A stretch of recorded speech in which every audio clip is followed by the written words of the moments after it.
Ladies and gentlemen, this contest scheduled for 3 2-minute rounds of MMA action in the amateur welterweight division. Their ages here, your 3 referee in charge, 2-minute rounds Mr. instead of 3-minute rounds. Yeah, because of the junior category. Just gives them a bit more of an excuse to go at it, isn't it? Yeah, certainly does. White gloves is Sorin. Black gloves is Harry. Yep, DJ referee Clive Allison bringing him to the centre. Nice technical. Oh, lovely striking from Harry.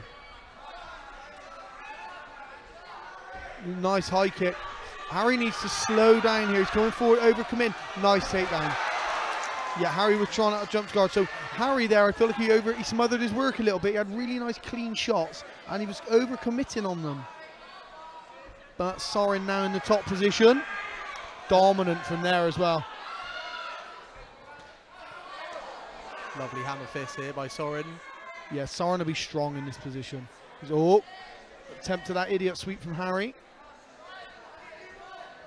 He's up against Cage as well, isn't he? Which just, it might not look like it's making it a lot harder, but when you're on the bottom, which is where obviously Harry is, and you got your watch your this back triangle up against Cage, it's only going to make it more painful, more harder, just more awkward. Triangle. Oh, well done by Sorin. Recognise that. So it does. It makes it harder, but also easier. It's funny because the best way to stand up from that bottom is to use the cage, drag the knee back, but walk up the cage. However, not needed. Harry did really well to make space there, and they go back to the technical striking. Oh, nice jab. Oh, clipped him with the right hand on the way in though. See how Harry smothers his work a bit. Again, he's got caught on that takedown just because he overcommits.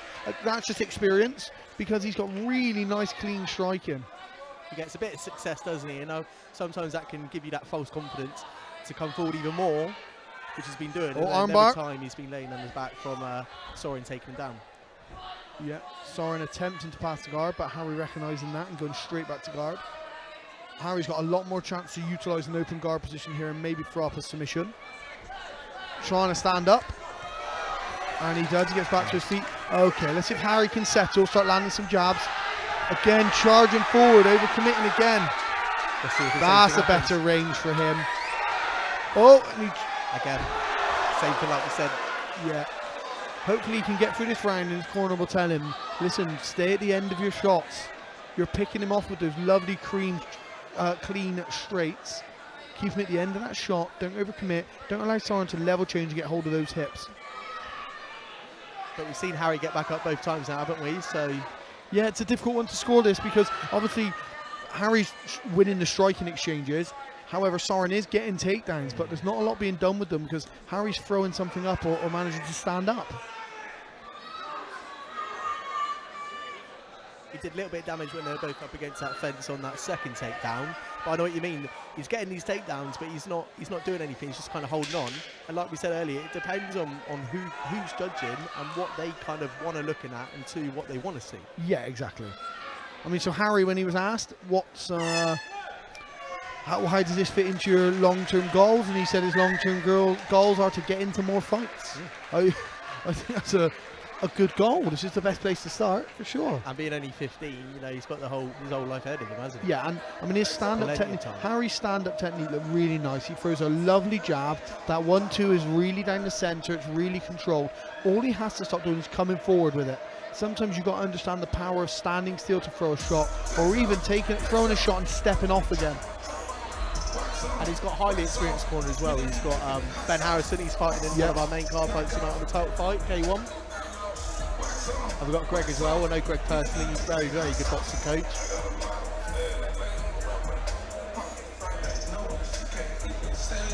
Yeah, and on the other side of the cage, Rough Diamonds Gym, we have Sorin. I think Sorin will be saying to him, cover up, stay tight, and shoot underneath those long shots. Because it's working for him so far. If it ain't broke, don't fix it, right? That was a very good first round there. I'm not really sure who got that one, but let's see if someone pulls away in the second one. Okay, let's see what these corners have told their fighters. Lovely kicks from Harry. Nice return kick as well. Oh, Harry's done it again. Let's see if the same thing happens. Done it again. He clipped Sorin with a kick. Lovely slam. He clipped Sorin with a kick there, had him wobbled, and again overcommitted to his work. Sorin doing a really good job of keeping the hand on the inside on that bicep, really controlling Harry's posture, which means Harry can't sit up and pull Sorin into his guard. Nice body shot.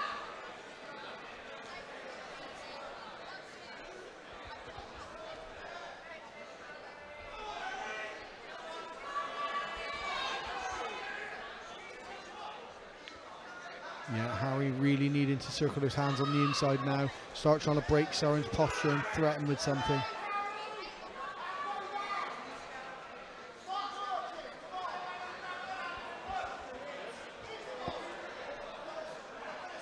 I just thought, I don't know, because these guys are 15, I'm not sure if his headshots on the ground. I don't think they're allowed headshots on the ground. They'll just say it thinking, you know, they're just whipping to each other's bodies. Yeah. Like that, obviously, but yeah, I think there's no headshots on the ground. So generally, junior MMA is no headshots on the ground, no twisting spine locks, twisters, etc. Whoa! So Sorin's really strong. He's really strong in that position. And solid slam.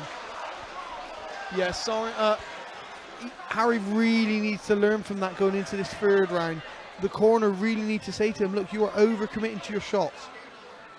That's all that's going wrong for Harry. That's literally the only mistake that Harry's making, is he's punching himself out of range and he's coming forward too much.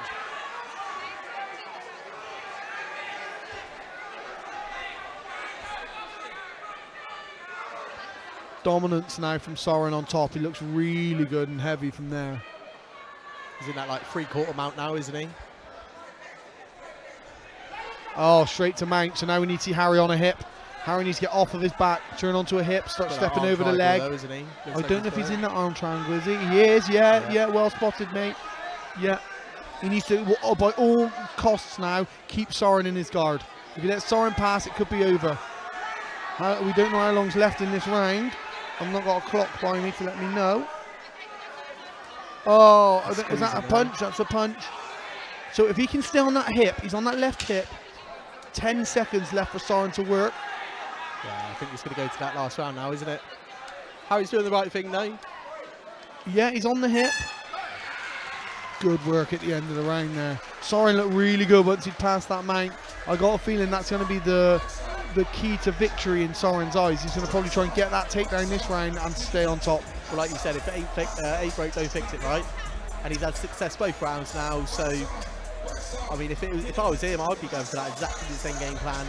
And like you said as well with Harry, his corners, I mean, they probably already told him, but they've got to remind him that even though he's getting these good shots off, not just to rush forward, because every time he's done that, it has resulted in him on his back being taken down. Yeah, it certainly has. I just, just stay at the end of that range. He looks so good with his striking as well. Head kicks are absolutely fantastic. That 1-2 that he throws is really nice, but you've got to stop rushing forward with it. Even if you hurt your guy, you have to come forward in a way that you can sprawl on a shot if it comes. Exactly. And that's where he's falling short. I mean, Sorin has to do exactly what he did that round, in my opinion, because he looked great now.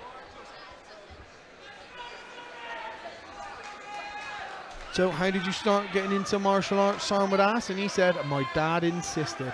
Parenting 101, that's what we like.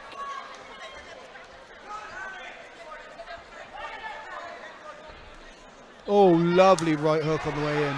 And nice right hand. Oh, and the same again. Sorin is just too strong for Harry to play this game. He's got both legs there. Yeah, always got that sort of 100% sweep position. Now Harry needs to open his hips as wide as he can. That's unfortunate. He's still in a good position though here. He can still get that sweep.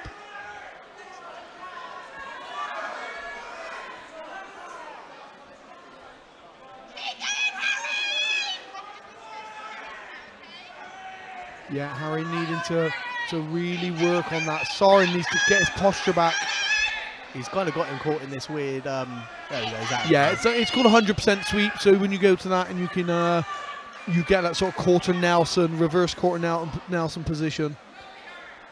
but Sorin's going to pass to Mank. We saw what happened last time, so the second that leg passes, I think Harry needs to either be working on the Mank escape, or he needs to get that right leg back to the fence, and he needs to be, sorry, left leg back to the fence, and he needs to be coming up that fence really quickly.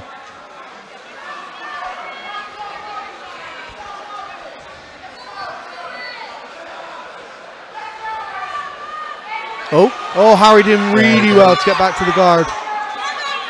Really nicely. However, he's still losing from this position. He needs to work. Because for the people at home that don't really know what they're looking at, like we said earlier, even though you might be on top not doing much, it's the more dominant position. Yeah, it certainly is. These judges are naturally... Oh, Harry's done it again. So right now, Sorin is just in that winning position. Yeah, exactly. I mean, and he's instigated the takedown. If Harry would have got the takedown and Sorin spent his time as he is now, you'd say he possibly isn't winning from here, because he's not really doing a lot from that position. But because Sorin initiated the takedown, got the takedown, and is in a dominant position, you have to say that, yeah, certainly Sorin's winning this fight. Okay, will Harry do it again?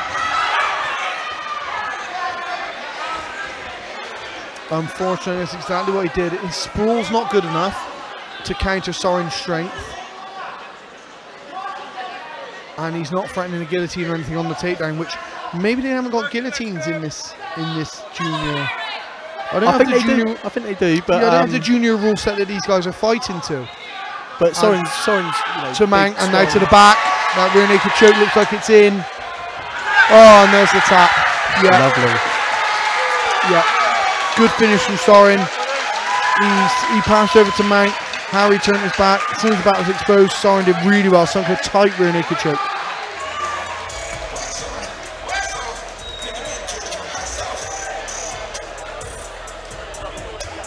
Great performance by Sorin, and only 15 years old. I can't imagine what he's going to look like in 10 years. Yeah, exactly. I mean, so 15 years old, comes from a bit of adversity, got hit a bit in that fight, was losing the striking, found a key to victory early on in the first with the takedowns, and stuck with that game plan. Okay, this guy's going to come on to me, I can draw him on, change my level, get the takedown.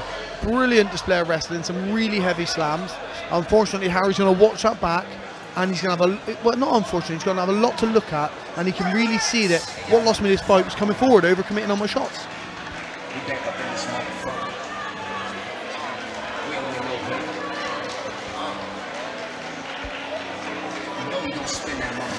Wow, ladies and gentlemen, both these guys deserve a huge round of applause. What a fantastic bout that was. Come on.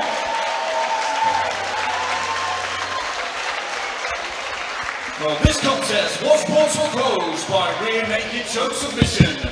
2 minutes and 45 seconds into round number 3. Let's hear it for your winner in the orange corner, Sorin Constantin. Yeah, Sorin Constantin with the rear naked choke finish.